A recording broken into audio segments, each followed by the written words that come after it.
Hindi आशुलिपि dictation संकलन 141 और 142 speed 100 शब्द प्रति मिनट स्टार्ट।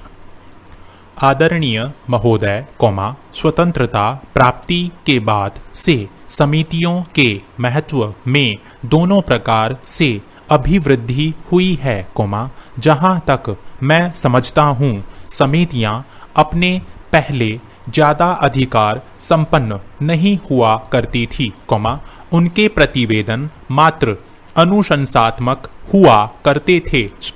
अब संविधान की धारा के अंतर्गत सदन की समितियों को शक्तियां और विशेषाधिकारों को संवैधानिक रूप दिया है, वहीं दूसरी ओर जनता द्वारा निर्वाचित सरकारों की स्थापना होने से लोक कल्याण की अनेक नवीन गतिविधियां भी आरंभ की गई है। सदन का प्रभावी नियंत्रण बनाए रखने और कल्याणकारी योजनाओं की समीक्षा करने के दृष्टिकोण से अतिरिक्त समितियों का गठन अपरिहार्य हो गया। अतः संसद और विधानमंडल के स्तर पर वर्तमान में अनेक समिति कार्यरत हैं, जिनके माध्यम से जन भावना और जन अपेक्षाओं को उचित आधार तो मिला ही है, इसके साथ ही कार्यपालिका पर सदन का नियंत्रण और प्रशासन पर अंकुश बनाए रखने और उसे उत्तरदायी बनाने की दिशा में सक्षम प्रयास भी होता है।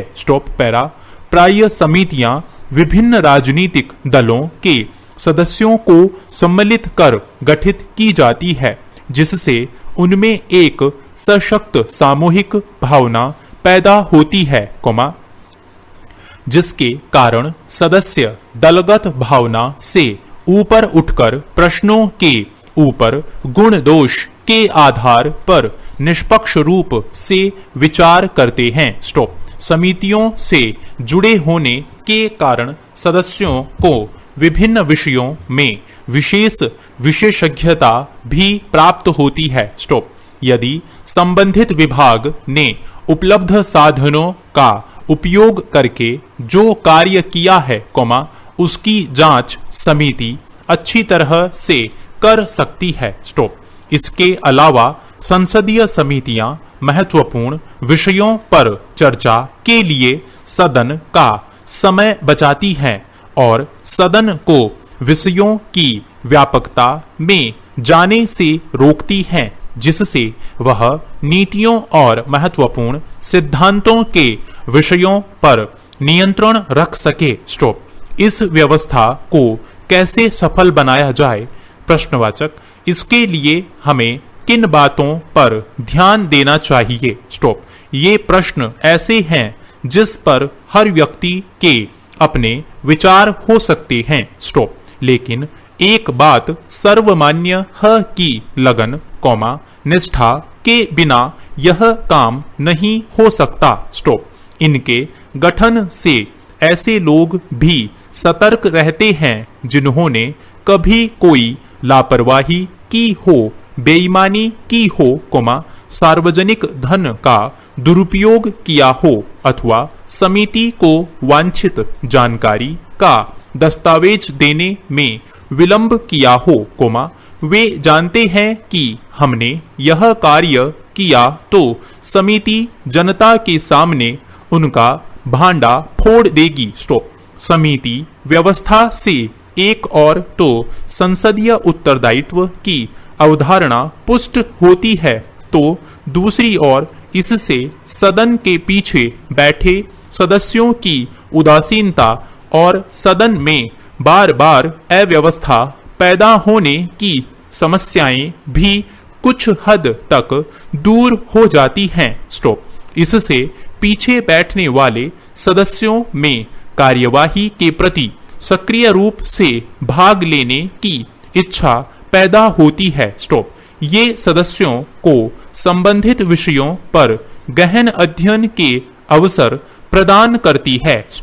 इन समितियों की बैठक में सूक्ष्मता से बिना भेदभाव की चर्चा और विचार विमर्श किया जाता है।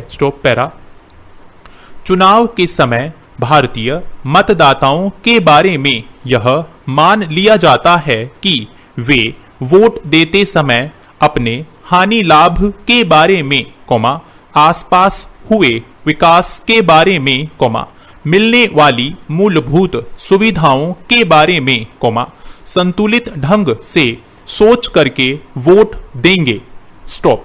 यह माना जाता है कि वे उपलब्ध जानकारी के आधार पर अच्छी तरह सोचकर अपने मत का उपयोग करेंगे कि उन्हें पहले के सत्ताधारी दल से अपेक्षित लाभ मिला है कि नहीं। स्टॉप। यह संभव है कि कई मतदाता इस तरह भली भांति सोचकर वोट देते हों, लेकिन यह मामला अधिकांश रूप से विचार विमर्श और लाभ मिलने की बजाय सामाजिक धारणा का ज्यादा होता है। स्टॉप। अक्सर वोट इस धारणा के आधार पर दे दिया जाता है कि अमुक व्यक्ति, सत्ताधारी दल, विपक्षी दल से लाभ मिल सकता है। स्टॉप। जाति के आधार पर आरक्षण प्राप्त करने की उम्मीद में वोट देने के कई उदाहरण हमारे सामने रहे हैं। स्टॉप। कभी इसका उल्टा भी होता है, लाभ मिलने के बावजूद यह धारणा बन जाती है कि इससे हमें कोई फायदा नहीं हुआ और फिर लोग वोट नहीं देते। Stop para. मतदाताओं का मनोविज्ञान अन्य तरह की सोच से भी संचालित हो सकता है। स्टॉप। एक तो हमारे यहाँ वोट बैंक की परंपरागत धारणा यह है कि जिसमें पूरा समुदाय या पूरा वर्ग यह मान बैठता है कि उसका भविष्य अमुक दल या नेता के साथ ही सुरक्षित है और फिर सारे वोट उसी नेता के पक्ष में पड़ जाते हैं। स्टॉप। कई बार लगता है कि फला ताकत के खिलाफ बगावत ही इस समय की सबसे बड़ी जरूरत है, तो यह वोट न देने का कारण बन जाता है। स्टॉप। देश में अगर स्थायी वोट बैंक रहे हैं, तो कुछ ऐसे समुदाय भी हैं, जो अपनी बागी प्रवृत्ति के कारण ही जाने जाते हैं। स्टॉप। ऐसे में, दो चीजें महत्वपूर्ण हो जाती हैं। स्टॉप। एक चीज तो यह कि दल या नेता अपनी कैसी छवि बनाना चाहता है और दूसरी चीज की नेता के बारे में सामाजिक धारणा क्या बन गई है। स्टॉप।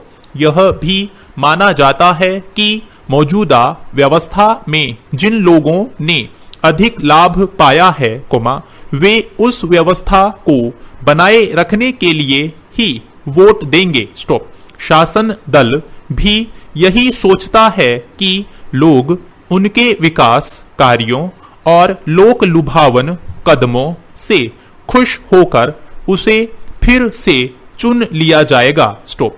इसलिए वह इसका खूब प्रचार करता है। स्टॉप। यह भी सोच लिया जाता है कि एक राज्य के शासक दल के कामों पर दूसरे राज्य के लोग भी उसे ही वोट देंगे। स्टॉप। लेकिन एक बार अपनी स्थिति मजबूत हो जाए, तो एक अलग तरह की सोच हावी हो सकती है कि अब हम आगे किसी बड़े बदलाव का हिस्सा बने या और आगे बढ़ने के लिए अनेक प्रकार की बाधाएं नजर आने लगती हैं, जिन्हें हटाने के लिए परिवर्तन की सोच बन जाती है। स्टॉप। जैसे आर्थिक सुधारों का फायदा उठाने वाले वर्ग को यह लगने लगा है कि अब उनके आगे के सफर में भ्रष्टाचार सबसे बड़ी बाधा है। स्टॉप। कई तरह के सामाजिक, सामुदायिक, आर्थिक और सांप्रदायिक दबावों के बीच एक मतदाता अपने वोट का फैसला करता है। स्टॉप। इसीलिए नतीजों की सटीक भविष्यवाणी करना असंभव प्रतीत होता है। Thank you. साथियों, इस चैनल को सब्सक्राइब करें और बेल आइकन को प्रेस करें ताकि लेटेस्ट वीडियो की जानकारी आपको मिलती रहे। गति बढ़ाने के लिए नियमित अभ्यास करें। इस चैनल पर 80, 100, 120, 140 और 160 शब्द प्रति मिनट की गति से डिक्टेशन उपलब्ध हैं, जिनका आप स्वयं भी लाभ लें और अपने मित्रों को भी शेयर करना न भूलें। डिक्टेशन अच्छा और बुरा लगा तो लाइक और डिसलाइक अवश्य करें। कोई सुझाव या प्रश्न हो तो कमेंट बॉक्स में लिखें।